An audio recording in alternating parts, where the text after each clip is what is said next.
the house. I saw him, that's right.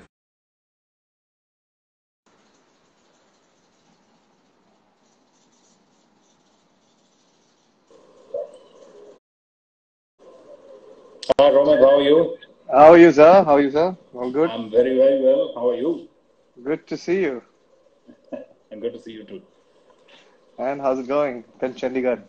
Not bad, actually. Well, things have been, kind of hectic with this whole scare. But I do feel that things will open up at some point. But Chandigarh is kind of a very, organized city when it comes to, I guess, the planning and everything. So they've kept everybody indoors pretty good. Right, right. And GURBAAZ, so good to have you on this chat because I intended to do this sometime back, but your name keeps coming up in a lot of time. A lot of times, I Okay. was in a chat just now. I mean, I was watching a chat between Pranavi and one of your students, Neha, Yeah, yeah. and she mentioned how you kept her on her toes throughout the round at DLF. Oh, it's fun. It was fun to actually, go. It's you can see them up close and personal, and it makes it a lot easier to do your job, right?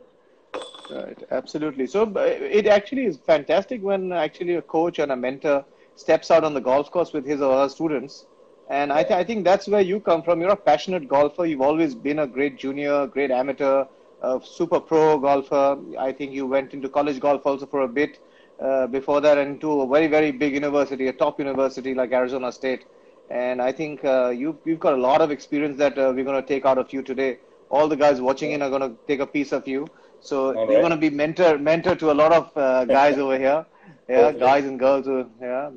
So in fact, parents are looking out also for some answers because you've done some great stuff yourself, and now to put that back and give that back. I saw you had a great moment also with Shubhankar. I remember in that World Championship out where Shubhankar was leading for 3 days, 3.5 days Yes. maybe. Yeah, so Yeah. I think that was also a great thing that we could take out of you today. A few moments of that also. But let's start with how it all started for you in Chandigarh.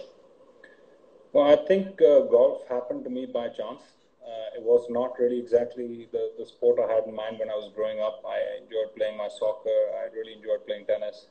Uh, and my father was a pretty good tennis player at one point in his life, and I really wanted to take that up professionally. However, the way it works is that you try something for a little while and then you get good at it, and the next thing before I tried tennis for a while.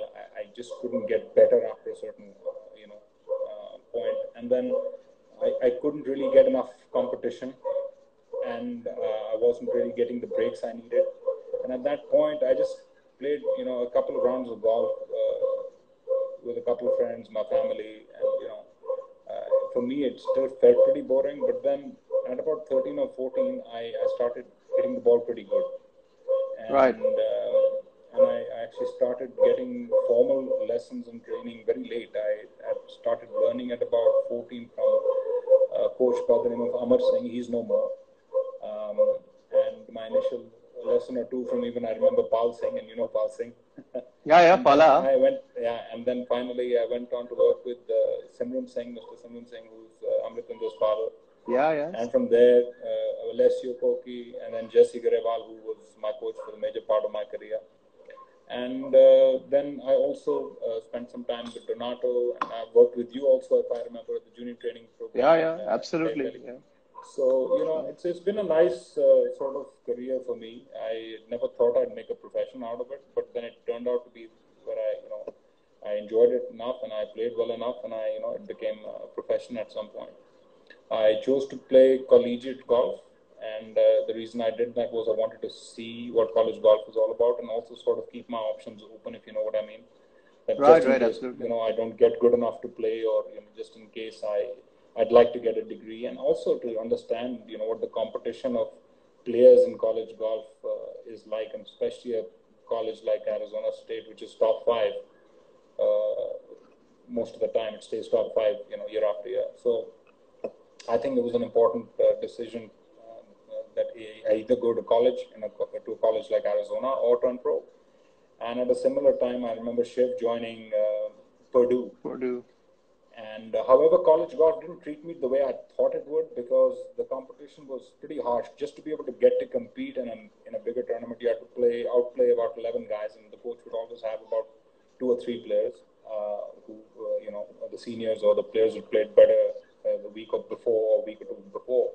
So you had only 2 spots to fight it out for as a freshman. And I realized that I'm not getting enough competition, and there were certain things I could only iron out by competing more, and I wasn't getting enough of that. But then my coach gave me a big, a very big crucial advice at that point. And he says, if you're really tuned to be pro, then I think you should turn pro, because that's the only way you're going to be able to measure yourself against, the world's best. And so that advice was taken, and I did turn pro. I think the year was 2003, yeah. And then I played on the Indian Tour and the Asian Tour from 2003 to 2009. Right. 2010, yeah. Right, and it's glad. I'm glad you made that said that about your college coach, because he's kind of the guy you actually had to impress a year before you went into college. I remember you coming back once and telling me how you shot. You had a fiery round to impress him, and that's how he took you in. I think you went a year ahead, I think. And actually, it was quite freaky. Randy Lyon, he's no more. He died this year. It was a fantastic coach. I'm sorry. I mean, but the program was hard to get into, and we had some fantastic players there. I mean, Ches Reavie, who's on the PGA Tour, Matt Jones, Paul Casey had just graduated the year before. You had Jeff Quinney, who was the All-American champion. He was the the NCAA champion that year, a year before. And then you had such really, really good players there. Mike Berminio, who made it to the U.S. Open at one point. Right. And the problem was that I was this unknown sort of name from Asia, and just to be able to go out there and play and say that I want a spot on your team, it's almost impossible. But it was sort of like a dream run for me that year, right from winning the Singapore Open Junior Championship to be able to just walk onto a team, and I was shooting great scores. And a lot of things happened within that year that kind of threw me off, and a lot of it was related to equipment, and a lot of it was just inexperience, I would say, and trying to bite off more than I can chew. And when you're about 19 and you've got the World Open in front of you, you feel like anything is achievable. So yeah, I made the generic mistakes that any kid would at 19. Just trying to do too much and try to achieve too much. And I think that's something which I would say needs to be looked into for a lot of players and a lot of parents who end up pushing their kids. I was just very self-driven, and just had very high standards of myself. And I think I did go through a bit of a burnout, but I think that it's very important to pace yourself out. And what college golf taught me, the experience. I mean, every experience counts towards your life. So I have nothing against it. I think I learned a lot, and it was a good experience. Super. And did in some way the problems that you had with equipment that time really push you into fixing everybody else's equipment that you do now? Yes, actually, the equipment thing started. I remember setting up the first good fitting studio for Jimmy, with Jimmy, when he was setting up in Archini, and I remember bringing in some stuff back, and I used to be one of those major clients as well at the point. So you're right. There wasn't a week where he wouldn't see me, and to the point where it almost became obsessive. But there was merit in it, and I knew what I was after. Of course, everyone else doesn't really understand why you're doing certain things at the point, and there was always this one missing piece that I wasn't sure of. I couldn't understand, and at that point, there's a lot of other players. When I was in my 5th year of, I think, the Pro Tour, and this was my 3rd year on the Asian Tour. I think Ajitesh had just turned pro at that point, and he started playing in India. And I remember him, after he'd come back from the US, I think he went to the Ledbetter Academy. And at that point, he was a person who, was going through similar things, who wasn't being able to break onto the scene as a pro. And, I could see that wave with him. And we both connected, I think, in another way also. While I think we roomed together once somewhere. And, I told him, why don't you try this out? Because it's kind of starting to prove results. Try something out with equipment, and it might give you the results you want. So, that just proved to be very, very, a very good relationship from there on. And today, it's great to see him up in the top 300 in the world and, knocking on the doors of, something really spectacular. But yes, it took 6 iterations of changing his equipment and working with him over the point of his career, where we both understood how he feels with this technique and marrying that technique to the equipment, and then, shot by shot, meticulously, constantly monitoring ironing one thing out at a time. And then, right from the putter loft to the putter grip to the, just how the way he perceives the putt, where the weight is, how he sees it, all those things. But just getting into the real grind of things. And I think he allowed me in, which is a very important thing. I think between coaches and players, it is very important to have that relationship where they let you in enough for you to be able to, right, or believe, and sustain that little curve and be able to predictably see what the future is, or what the predictable future is. And, that's just something that he gave me at that point, and that gave me a lot of confidence. It was in 2009, I think, where I had a very major injury in my hip. I had worn my cartilage down, and for 2 years I was struggling with this pain. And it was, probably the worst injury that I've ever kind of endured. And, that's where I feel that life changed a lot for me. The pain was just unbearable. I couldn't really walk without a limp on a golf course. And it gave me the perspective of, it basically told me, and I knew internally that something was seriously off, and then finally it was confirmed by a surgeon in Bombay that, it's going to be impossible really to think of pro golf as a career, because the chances are in 3 years I won't be walking without a limp unless I had this fixed. And once I had it fixed, the pain won't just go away forever. So immediately that was like a big hit. I'd gone all in. I had no plan B for life. And then, at the time, it was the worst possible time in my life. But then it also turned out to be the biggest gift, that could have happened to me. So it's like I see that it was probably the best thing that happened to me. Now I look back and I think that was always the reason why that happened. I took to researching the game more. I had more time to research the game. I found a new, area of developing technology and using technology, and marrying the player's response to technique and equipment, and finding a new area in there to work on. And I made my own patents. I made my own technology. I made my own machines for serving golf equipment. I challenged the current norms of how equipment is manufactured. I worked with some very, very, intellectual people in their fields, in a way, at the Ohio State University. There was Dr. Rajit Chaudhary, who really, helped me out. He researched and helped me research a lot of biomechanical stuff. He criticized my work. He critiqued my work. I worked with Lloyd E. Hackman, who was one of the first few people, actually the first person to make a titanium head in a NASA facility under liquid nitrogen. So in 89, 90, before the Deacon driver was made, he was the first one to actually make a titanium driver. It's all types with me. He gifted me one. He made about 10 of them in one batch. And, he rolled graphite shafts, and he was the guy who started the flip chip technology, matching by acceleration, not swing speed. So there were many concepts that I was learning for the first time, and it took me back and forth, going back and forth as a player, trying to apply these things to myself and making sense of it.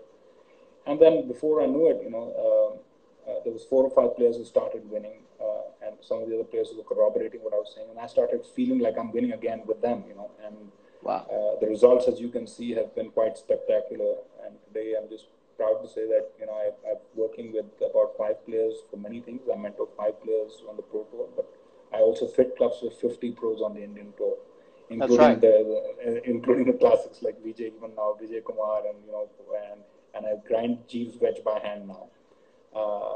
Here, he used to get some wedges from Ping earlier, now I grind them there in Chandigarh. So I'm getting to work with a lot of good players, and this is exactly what I feel like I'm made for, and I'm helping them get better. So yeah, it's been a great journey. Wow, GURBAAZ, that's a great journey. I think there's a lot of learning in that journey. It's just not just going through it, but a lot of things that you picked up on the way. And I think it's blessed. You're blessed because you picked up whatever you're actually doing and imparting to others right now. because every single conversation you had, actually somehow you still impart it now to other people, because that's what you're doing. Actually, that's what made you, I think. All these experiences that you just talked about and related, I think it's fantastic the way you've actually put it together. I mean, it just happened for you somehow, but you've kind of been able to put things together, from your past, and that's great.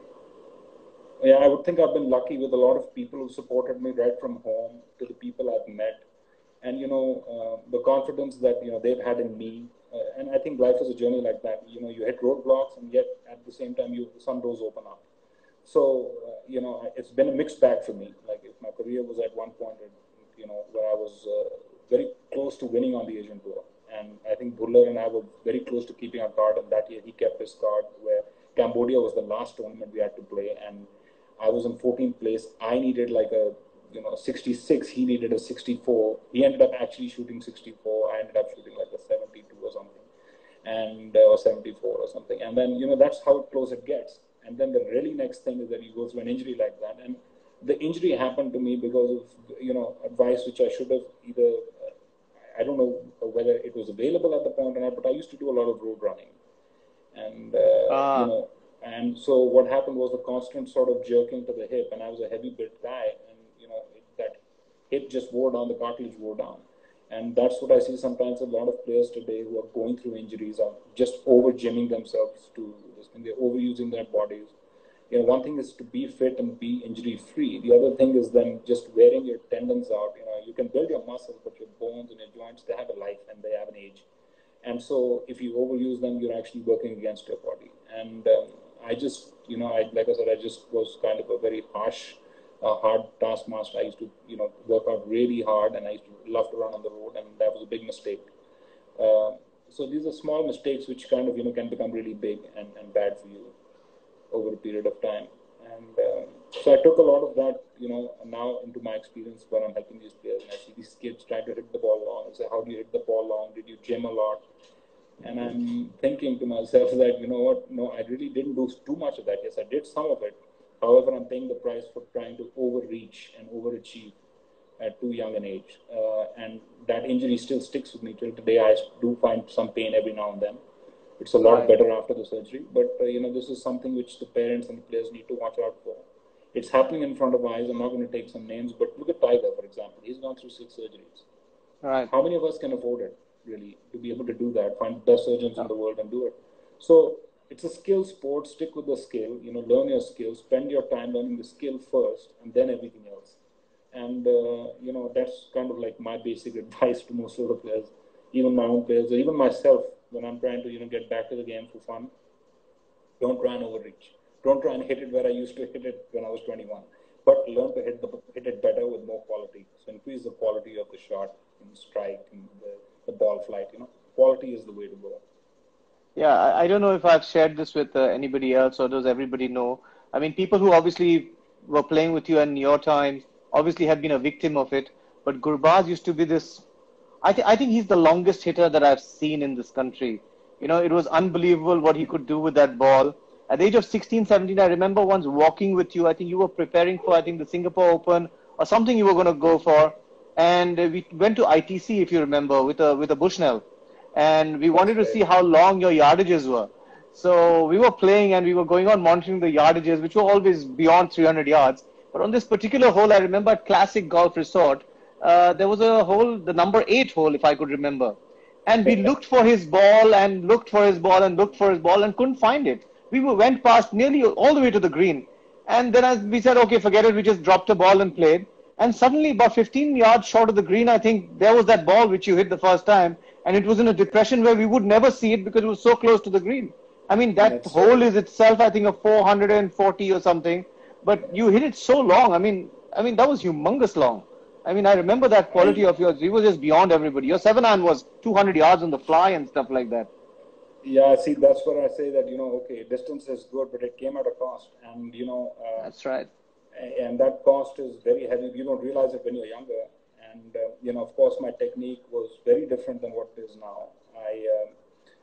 I've learned to accept that, you cannot have, you cannot be at 100% of full throttle all the time. Right. So like I said, that point, I should have taken a step back, or, I should have, kind of paced myself a little bit to see the longevity. And I see that with a lot of players now. And if you look at the people who had the longest careers, like Jim Furyk or like Tom Watson or, even Bernhard Langer, if you look at it, they're built in a way which is very natural. Whatever the natural genetic sort of physique is, they're toned, but they're still the same. They've been sort of the same through their careers. So they haven't bulked up too much, or they haven't lost too much weight. They've kind of been very even keeled. And that in itself is, a very big lesson. And if you look at it, the guys who are getting injured are the guys who've got these V-shaped bodies and are trying to put on weight and trying to add yardage. And, it's scary to see how, even a guy like Rory finishes with that torque at the end of his, swing. And I wonder if he'd be able to, at the age of 62, do what, Watson is doing, with that grace and that easiness and that feel in his golf swing. So I do feel that injury is avoidable at any stage, no matter how ambitious you are, because you've got to remember, injury doesn't just play havoc into your golfing career, it also plays into your personal life. And it was a hard part for me to accept. It was very hard for me to accept that I'd have a limp. Staying on that same topic, GURBAAZ, there's a gentleman here who's asking a question. That's a first-hand insight and so different from the conventional fitness culture which is being propagated. Please elaborate on not to overtrain or overachieve for junior golfers 16 to 18-year-old category. See, I think the problem is somewhat, like, as much as I agree with the people looking at benchmarks that the top players have set in their careers, you must understand the journey to get there. Not every kid is going to be built, like Tiger, or is not going to be built like a strong guy like, Dustin Johnson, or maybe in the process of getting there, because the hormonal changes that happen as a junior between 12 and, 18, and you never know when you get that strength, and you can always get stronger. There's no such thing. I remember kids when I was younger who were, shorter than me, much shorter than me, but eventually they caught up. But if you do it at the right pace and you know which way you're headed, you'll be fine. I mean, everybody knows that Corey Pavin was the shortest guy off the tee to win a US Open, but he did win the US Open. So my point of the idea is winning, and performing at your best. So why are we putting these thoughts of hitting the ball long before everything else? You see, the equipment manufacturers, as much as I promote good equipment, and, of course, I'd like to say Callaway is the best, because yes, I am a Callaway player. But, eventually, what also happens is that, you start making this race about hitting it long, trying to beat records, beating stats, trying to compete with the world. Whereas you should be focusing on hitting every single golf shot on the book. Now, if I actually was to tell people that, there are 17 shots to learn in the game of golf, you need to be able to hit all of them on call, and then a few of them you're going to stick with for your bread and butter, then the perspective changes. I mean, if you were to learn to hit a high draw and a low fade with a 7-iron, or hit a high draw with your driver versus hit a little punt into play, I mean, that's the skill part of it that people are missing. They go there with one objective: I need to fly my 7-iron to 185 or 190, and I hit my driver to 300. That's the main focus, believe it or not, even some of the top players right now. And it is saddening to see, and it's happened. I won't name them because, it's a different process in their life and they're going through their evolutions. But they are trying to overachieve, and they are actually working against their own, against the physics and against the repeatability and against the predictability, against the confidence that they can actually have while playing. So if you know your trade, if you know your shot, you can apply it. The distance is hardly an issue, and with the way the physics of the game is made, the material of the ball and the material of the club head, there are optimals. So anybody who's hitting a pitching wedge between 125 and 135 is going to hit their pitching wedge good, because the ball with a certain amount of speed, or within a certain speed and a certain range of speed, is going to react the best. More than that, it's going to balloon. So long drivers who end up using pitching wedge, trying to hit that pitching wedge 200 yards, can never hit the flag. They'll hit it 200, but they'll never hit the flag. And you put the ball so far up in the air that it's going to start moving around. So, there's an optimal to everything. So people should understand, be smart about these things. That stay within the zone, stay within your comfort zone. That's what's going to give you confidence. Because as long as you're within your range, you're fine. Just don't try to get over it and do things which are okay. Now, another thing, staying on the fitness part, you also mentioned that, this gentleman wanted to know about fitness and stuff like that. I'd like to add over there that Tiger Woods wasn't always built like this.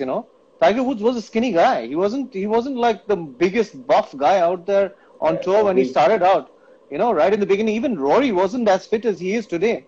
So when he was winning his first tournament, Rory didn't look anything like he's looking now. So if you actually go to a lot of people in their youth, they didn't look as good or as buffed up later because, the body also evolves and goes through a process.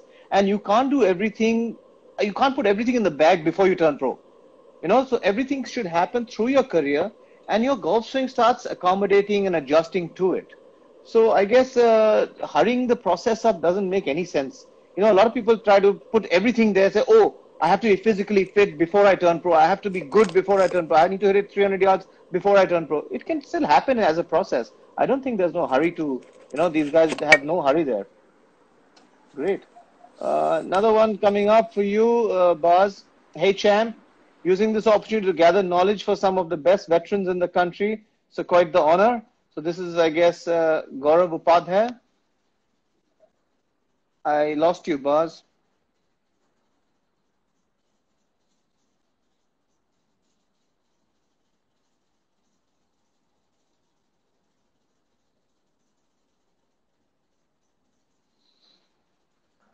Hello? I think we lost Baz over there for a little. We'll just stay on it. Yeah, something must have happened to his camera or battery. So we'll just wait for Baz to rejoin. He just went out of the conversation. I think he changed the position of his phone and something happened. So I hope you guys are enjoying Baz because Baz has got so much to offer. And it's a great thing that we could have him here. He mentioned Ajitesh. So Ajitesh is also going to come up soon. The moment he gets to a good signal, he's out of town and he will be back in Chandigarh. And once he's back in Chandigarh, we can get him on. Once I guess the lockdown is a bit relaxed. Also tomorrow we have someone on the show which is at 5 o'clock, Aditi Ashok, a superstar Indian women golfer, which is she's okay. Baz, there is. So let me send Baz an invite. Baz is back. One sec, Baz. I'm just sending it to you. There you go. I sent it, Baz. So Aditi is going to be with us tomorrow. Baz is back now, so let's carry on with the. There you go. What do you do? Knock the phone over? Yeah, the inverter apparently kicked in, and then there was a loss of some data. Anyhow, so yeah, we were at that point, right, that you were making. So right. It's the process, right? Which yeah. Right. So the same gentleman who would ask that question is saying it's so difficult to fathom which fitness expert is saying the right things. It is rather putting juniors under tremendous pressure to achieve the same level of fitness as others. What does one do? What do you say, Baz? See, my point is, do you want them to climb Mount Everest or do you want them to hit a golf shot to the target?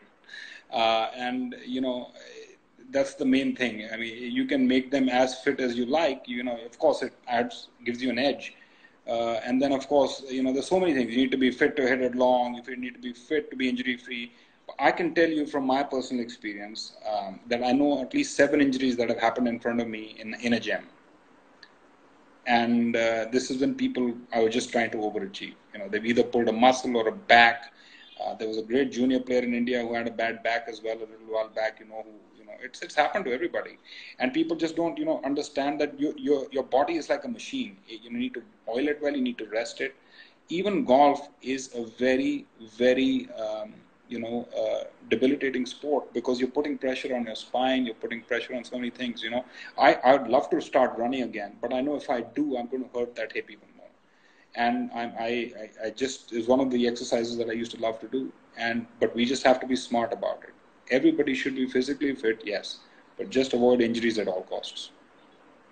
Right. To end that conversation, I'm going to just say the last thing from Adil Bedi, who wants to say something. He says, I'm also skinny growing up, just saying, and he puts a smiley out there. So he's the same as Tiger. So now the next question comes in about club fitting. Is from South India, from a little girl who's 13 years old. She asks, is total swing weight more important than swing weight, and why? I think it's total club weight more important than swing weight, and why, is what she's asking. See, the swing weight is basically how much you feel the head. It was a measure made in 1972 by Brunswick around the 1970s to feel how much of the head do you feel versus.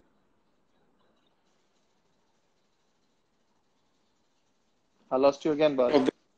Okay. The club. Yeah, can you hear me? Yeah, now Brunswick. Yeah. Yeah. So the weight of the club, the total weight and the swing weight are both necessary. All right. So if you have a very overall dead weight heavy club and you have very low swing weight, you'll feel very high vibration in your hands. You'll feel like you're hitting a rock and there's a lot of trembling in the shaft and it's going to send a shock wave in your hands.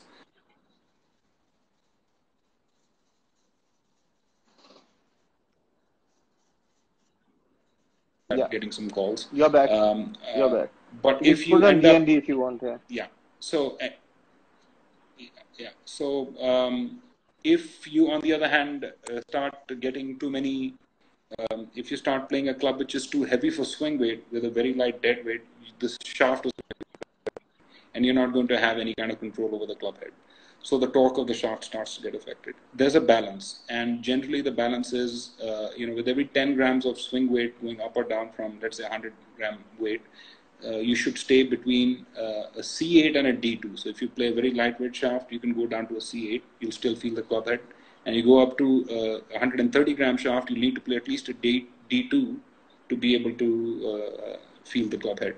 So it's just a matter of the right feel in your hands without feeling too much vibration or trying to feel like you're hitting a rock versus you're hitting it very soft but you have no control over the club head. Right. So the next question which comes up, great answer, Buzz. It's a great thing that you said that about feel and how that comes into importance. Neha Tripathi is asking you, how early do you suggest a player to get into club fitting? I would say as early as the game because, the physics of the game is like a shoe size. You wear the right size shoe and you're going to run better or you're going to walk better. Your posture is going to be better. And the moment you start playing with something which is not meant for you or is not in your right spec, your technique is going to suffer. In fact, in that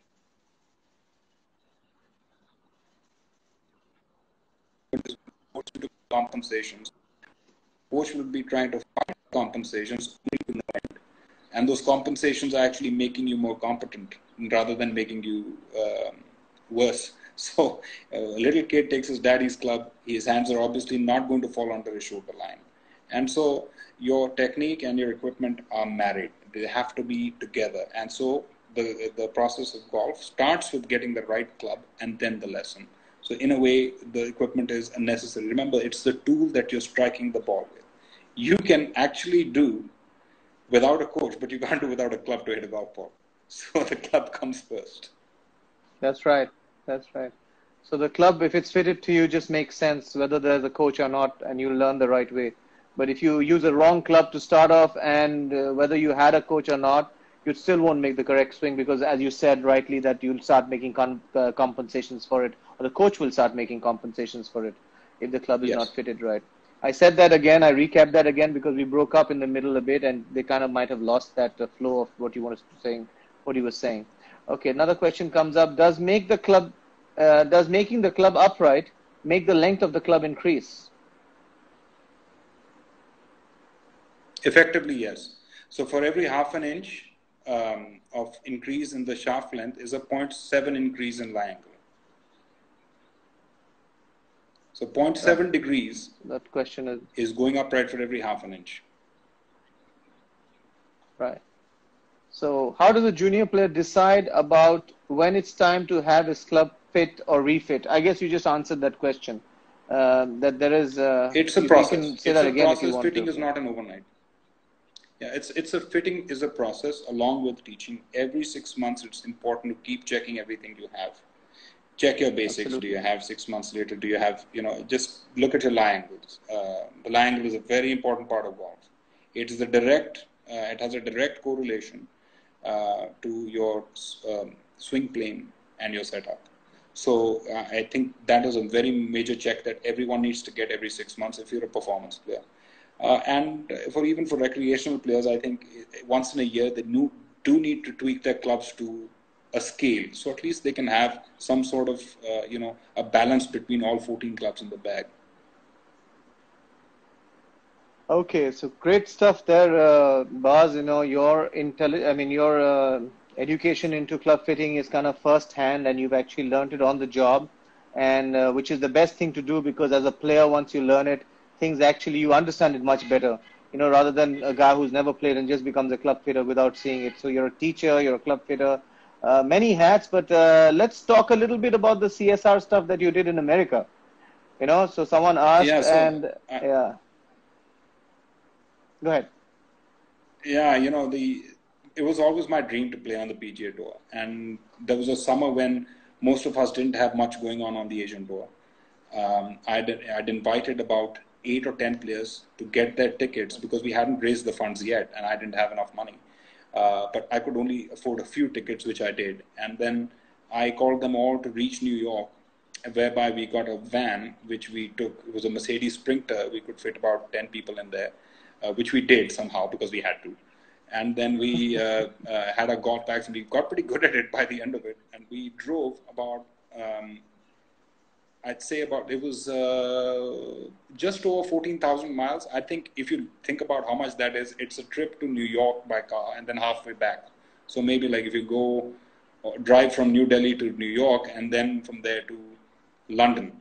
And we did that in the span of 45 days. We touched 22 cities, and we played about 12 to 14 pro-ams to raise about $85,000, which covered the cost of the entire travel and sending a player to Q school, or 2 players to Q school, yes. Wow. Wow. That was phenomenal. I think what you guys did at that time kind of opened the doorway to, or actually has opened the doorway for a lot of young golfers who would want to get into this. Do you still continue doing it, or are you going to start it again? Because in the middle, there's been a lull.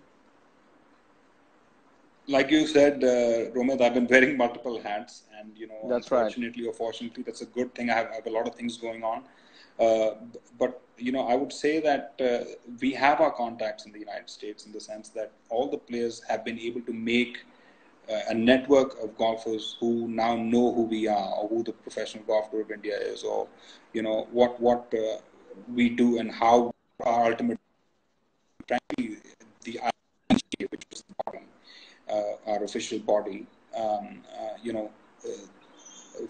they have been able to recognize and associate with the IPG as their own baby. So it's a community-driven effort. They all take pride in hosting us. They all take pride in raising funds for us, and we are able to give back to them what they generally can't have. They're not going to have access to a PGA Tour player just in their own community or coming and playing with them on their golf course. Right. And here are these world-class players who are practically as good as any player in the world, and they've shown it. 3 of the players have shown it. 3, 4 players have already hit that point, and the others are on their way. Shubhankar, Ajitesh, Amardeep, Abhijit. They're all great players, in their own right, and they're all on the cusp of making it sooner or later. And it's just a matter of getting the extra helping hand, because funding goes a long way. If directed the right way, funding goes a long way. It's the start of everything. And a professional golfer, people don't realize, it just means to be able to survive off the game and make a living out of a game, which is very punishing, and it's a very difficult sport. It's not an easy cup of tea. And if you have people who are rooting for you, I remember Rahil telling me clearly that he broke down at the point where he couldn't keep his card for the PGA. And Right. after Rahil, there was I think Anirban had tried to go through the web.com once. He didn't make it, but he was the last guy then to actually go to qualifying. And then for 6 years, there was a lull. And then we sent about 4 players through the IAPGA to the PGA Tour qualifier. Even if they didn't qualify, they were looking at it. They were staring at it. And if they had 3 good weeks, they'd made it. And, just to be able to create that opportunity for them and to break a country which is so large. The United States is, just to give you an idea, is about the size of, all of Asia, in a way. barring a few countries.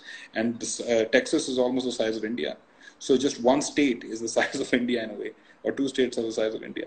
And then we had covered the entire country, right from New York by road, and we made it look so small in 45 days that we touched every point and people knew where to go. So today, any of the players from India, and I offer this to any player, whoever's going to America and is going to whichever city and needs a place, needs a home cooked meal and a night to stay, we have a huge network of people who are, who'll take them to their local golf course, get them around a golf if they need, or go take them to a driving range or put them up.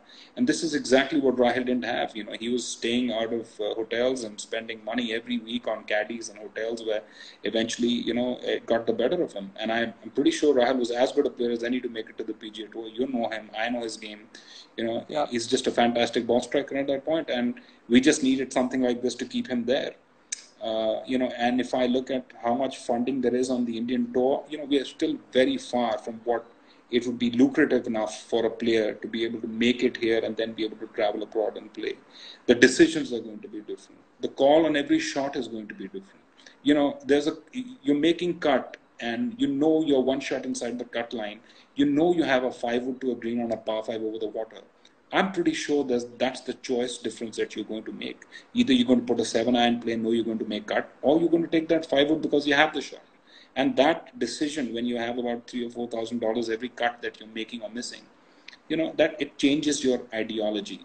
And I think that is where, when you have professionals, especially those who have families to feed, they have to question, why are they doing this? Are they doing it for the thrill? Are they doing this for, glory, or are they actually doing it to put bread on the table? So I think these are very important questions from a professional perspective. And I think if we've been able to do anything for these players in the US, then yeah, I'm all for it. I'm still there to support them. I haven't been able to conduct the tour for the last 2 years. The reason being that I've been very busy with my own professional life, and I have family, affairs to take care of. But also being able to now work much harder on the players from their technique standpoint. So all these players actually even consult with me for their technique, for their equipment. And if I can fuel them to get there one way or the other, I'm still pretty much doing that job. So I would love for other people to join me with this endeavor. I'd love, Romit, you to come in some way if you can. Maybe explore contacts, join contacts, make this community a little tighter knit, get more contacts together, make a common platform, and make sure that, Indian golf can get where it has to. I can see the command of passion when you talk about this subject, GURBAAZ, and I think this is the closest thing that you have in your heart, is to see our Indian golfers out there. And trust me, I'm with you on this. Any which way I can help you, I will. And you have me in for sure. But, what you've said has touched me as well, because there has been no effort whatsoever in getting these guys out there. And that's where we want to be.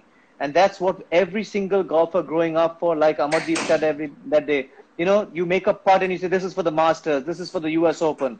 And that dream, can only be realized with someone actually getting supported to get there, because not everybody has the means to get there. And I'm glad that you took this initiative, and I'm ready to help you in any way possible. So well done, GURBAAZ. And it's great to have you speak on these things on this chat. And I think this is brilliant stuff which is coming out.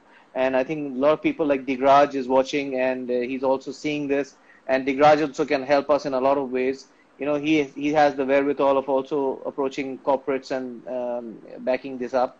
And I think we need all the help. Neil Law from Calcutta just shouted out and said he's with us too. He's also opened up a 9-hole golf course with the West Bengal government, along with the driving range in Calcutta, in a place called Newtown, which is a sub-district of Calcutta. And he's doing very well. He has 300 members already. And, he's introducing new people to the game. So a lot of people are giving you a lot of accolades. Another one coming in from Mr. Sirohi saying, such a gem of a person. Speaking about you, GURBAAZ. Yet such people are so scattered in the golf community. We need to have a community to stitch it all these gems together. So I'm trying my best to get all these guys out here. I know a lot of these guys put out a lot of their time, their lives into developing players and helping players. What GURBAAZ has done with a lot of players has been phenomenal. And, it's just his way of giving back, and it's priceless what these guys are doing. I've been doing it for a long time, since 1998, but these guys, I see them and I say that, hey, I've outgrown this system. but I'm still doing my best as much as I can. But these guys are coming up and they have much more ahead in their lives to give. And I'm just glad that these guys are taking over, because there was a period of time when I was getting overburdened with a lot of things, saying that agar main nahi karu to kaun karega. So it was like that because we didn't have so many people. But now I think there are lots of these guys coming out. And thank you so much, Gurbaz, for being out here and sharing these things with Yeah, us. And we love the work that you're doing. yeah. Well, so please continue doing I, it. I, w- I have, just a little extra word to put in. There's a lot of innovation in sport, and this Right. causes this, anything, any new idea, whether it's the IPG or something. Innovation is a very important part, and I think we look too far to the west to create something. And like I have been now involved over the last 3 years. I've been doing a lot of work for R&D and a lot of technology work in the field of sport. That's And I'm right. also now moving into other forms of play in the game, because golf, as you know, is declining worldwide. And so one of the other efforts that I started was something called the Smash League. It started 2 years ago in my mind, but then a year ago it came to fruition where we started a team. I don't know if you've heard about it. I did. It is I did. helping now golfers the beginners to start playing. And you can get a beginner who just knows how to putt now within 15 days can be a part of a team and start competing right off the bat. So, it takes the entry barrier. Yeah, so it takes the entry barrier, of the sport, which requires so much time, so much money, and so much effort to come in and play, and especially for the youngsters today who don't have time from either school or they find it too slow. They can now compete as a team in a much quicker format. So yeah, please do check out the Smash League. This is an amazing format which is going to regrow the game again. It is an attempt to, change the way golf is perceived. We have a very good team in Chandigarh which started this just shortly before this. This lockdown, and we had over 300 people come and watch it. We had over 15 teams play it. We had 4 pro teams come and play, and I just hope that we can take this further and start bringing golf to even beginners who are not playing it currently.